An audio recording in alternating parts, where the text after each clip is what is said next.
வர்றது உங்களுக்கு பிடிக்கலையா? நான் உங்களை டிஸ்டர்ப் பண்றேனா? இப்பெல்லாம் நீங்க நிறைய பொய் சொல்றீங்க.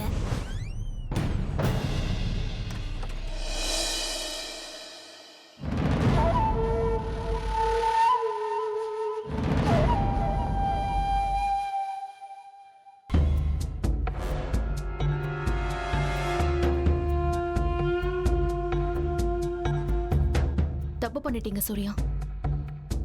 ஒரு சின்ன விஷயத்துக்கு இவ்ளோ கோவம். பாவம் அபி பயந்துட்டா. அபி பண்ணது தப்பு ரேகா. என்கிட்ட பேசாம அவ இஷ்டத்துக்கு டிசிஷன் எடுத்துக்க கூடாது. எல்லாம் கரெக்ட் தான் சூர்யா. பாவம் சின்ன குழந்தை. அவளுக்கு சாஃப்டா சொல்லி புரிய வைக்கலாம்ல. விடு. நடந்ததை மறுபடியும் நான் பேச விரும்பல. சரி பேசல. வாங்க சாப்பிடலாம். எனக்கு பசிக்கல. நான் இன்னும் சாப்பிடல. எனக்காக நீ வெயிட் பண்ணாத. நீ போய் சாப்பிடு. அபியும் இன்னும் சாப்பிடல. நீயும் அபியும் சேர்ந்து சாப்பிடுங்க. எனக்கு வேணாம். ஆல்ரைட், எனக்கும் வேணாம். பிரச்சனை பண்ணாத ரேகா. ஹலோ, பிரச்சனை பண்றது நீங்களும் அபியும். அவளை கூப்பிட்டா உங்களை கூப்பிடுங்கங்கறா. உங்களை கூப்பிட்டா please Rekha, leave me alone. என்ன ப்ராப்ளம் உங்களுக்கு? ஏன் இப்படி கத்துறீங்க? எனக்கு அபி பண்ணது பிடிக்கல. மறுபடியும் முதல்ல இருந்து ஆரம்பிக்காதீங்க. உனக்கு என் கோபம் புரியல. விடுங்களேன்.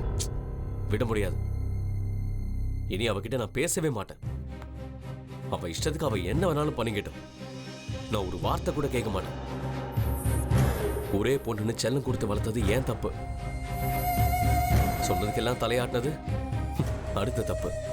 சரி, அதான் ராட்சச மாதிரி ஒன்னு அபிய கத்திட்டீங்கல்ல, முடிஞ்சு போச்சு. அவகிட்ட போய் 2 வார்த்தை சாதாரணமா பேசுங்க. எல்லாம் கூலாயிடும் சூர்யா. நான் இனி அவகிட்ட பேச மாட்டேன். அவ சின்ன குழந்தை. அவ பெரிய மனுஷ மாதிரி யோசிக்கிறா.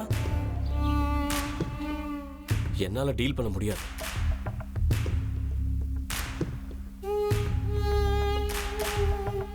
முடியும், ஆனா எனக்கு இன்ட்ரெஸ்ட் இல்ல. சூர்யா ப்ளீஸ். ரேகா, தயவு செஞ்சு என்னை தனியா விடு.